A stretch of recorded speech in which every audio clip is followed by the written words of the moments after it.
Between the Quest 3S at $300 and the Quest 3 at $500, Meta is really looking to hold the market, at least at the low end and even the low but still medium end. But it looks like the headset war really might be heating up. Not only is Samsung dropping their Android XR headset, but Sony, Lynx, X-Real are all building Android XR devices as well. And of course, then we have other companies still in the race, the big screen beyond, the Apple Vision Pro. But basically, in a surprise move, Samsung announced their new headset as Google announced Android XR operating system itself. Meaning, although Meta said they were going to open up the Quest or Horizon OS store to where other headsets could make them, now Google has its own Android XR operating system that would put you potentially having to decide whether you want an Android XR headset, a Meta Horizon OS headset, or an Apple OS headset. Right now, of course, Meta is all over the world. Millions of headsets sold, so other companies would have to catch up. But if Android XR can grow big enough, that would mean that this would be a serious contender or even become the primary operating system for XR headsets. Samsung's new Project Muhan Android XR headset even looks a lot like a hybrid of many headsets we've seen to date. Some fuse of the Apple Vision Pro, the Quest Pro, and the Quest Elite strap. But Road to VR actually putting out an article that they got to go hands-on with the headset, and they said it feels like a mashup of the OS from Apple Vision Pro, aka Vision OS, and of course Meta's Horizon OS together in one. But unfortunately, it does have one of the big features people don't like about the Apple Vision Pro. It does have a tethered battery pack. They did not pack enough battery into the headset. The Samsung headset also has a rigid strap similar to an Elite style strap that does make it more comfortable out of the box than something like an Apple Vision Pro or even a Quest. But it does look like this headset is running a Snapdragon XR2 Plus Gen 2 processor, which is a slightly more powerful version that is in the Quest 3 and Quest 3S. The pancake lenses that are quickly becoming the standard in the industry, automatic IPD adjustment, and unfortunately they said so far a less wide field of view than the Quest 3 or even the Vision Pro, but that could be because the forehead cushion was so thick. As someone who's been following the industry for a lot of years, it seems like Apple coming in has really pumped things back up, although it could just be that the industry has been reaching this point as more and more Quests get sold. But now seeing that big players are going to be back in the game again, it feels like things for VR, or probably now what everyone's starting to call it, XR, might catch on and bring us some really interesting new products in the next couple of years.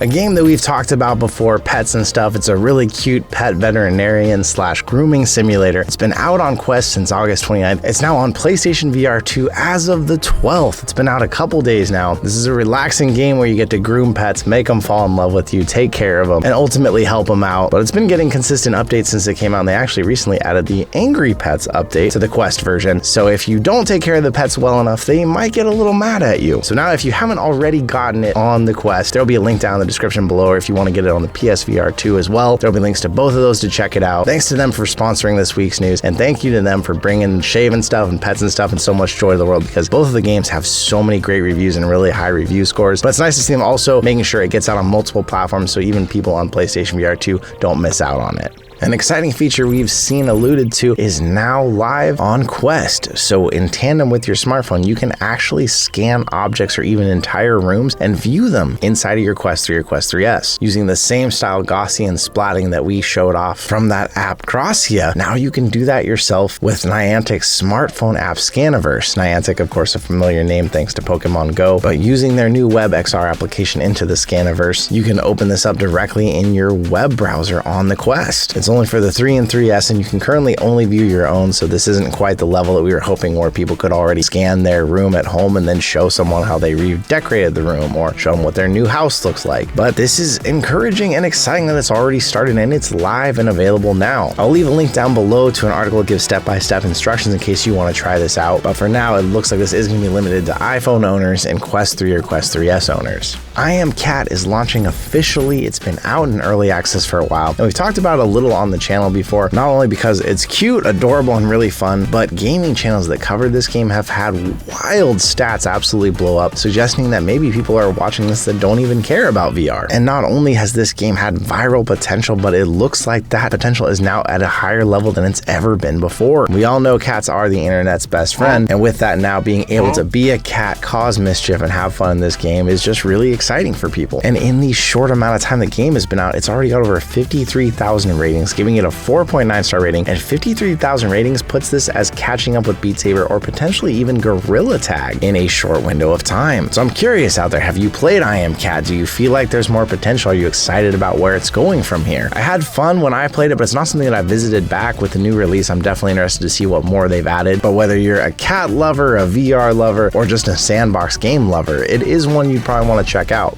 For years, fans of Beat Saber complained there wasn't nearly enough music packs, they weren't dropping fast enough, and a lot of people probably resorted to finally figuring out how to play custom songs even on their Quest. Well, now it seems like the music packs are speeding up, at least in their launches, and a new Metallica music pack just came out. For people who are the fans of the more hard rock style tracks that we really don't get much of, as it's a lot of EDM or pop. This is a 41-minute playlist with a whole bunch of their biggest tracks, from Enter Sandman to One for the Holidays, For Whom the Bell Tolls, not really a holiday song, but a bunch more. This is on a fresh Britney Spears pack coming out recently and other ones. I'm curious, do you get excited much about these anymore, or are most of you just rocking the custom songs and enjoying every song imaginable instead of just the ones that the music packs are limited to?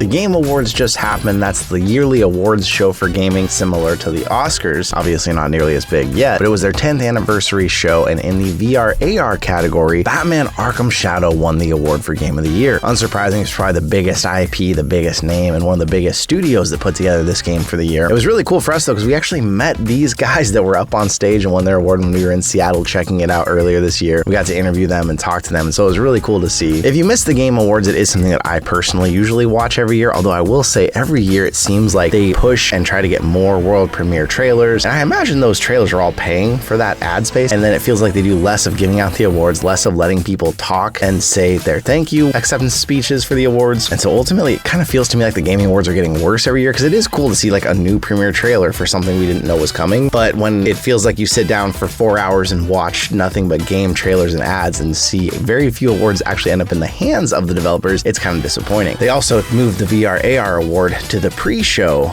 instead, but I actually personally found it better, because at least during the pre-show, any awards given out, or most of the awards, were given to the developers and the developers got to talk, where during the actual show it felt like it was like 6 the whole show, or 8. It was very few. They would just like string together a whole bunch of trailers and then quickly announce a bunch of awards, not even let the people get up on stage or anything, and then go back to the trailers. This is kind of becoming a rant really quickly about how I'm finding the gaming awards more and more annoying, but hopefully they know the feedback. They even had the freaking Muppets there making jokes, like kind of breaking the fourth wall like Deadpool does, but in a much less cool way. All right, I'm definitely ranting at this point. So yeah, congratulations to Batman. It's cool that they won Game of the Year, and hopefully if the gaming awards hears this feedback, they'll change it and make some more balance, because I am getting to a point where I'm like, do I really want to just watch 4 hours of advertisements every year? What do you think if you watched it?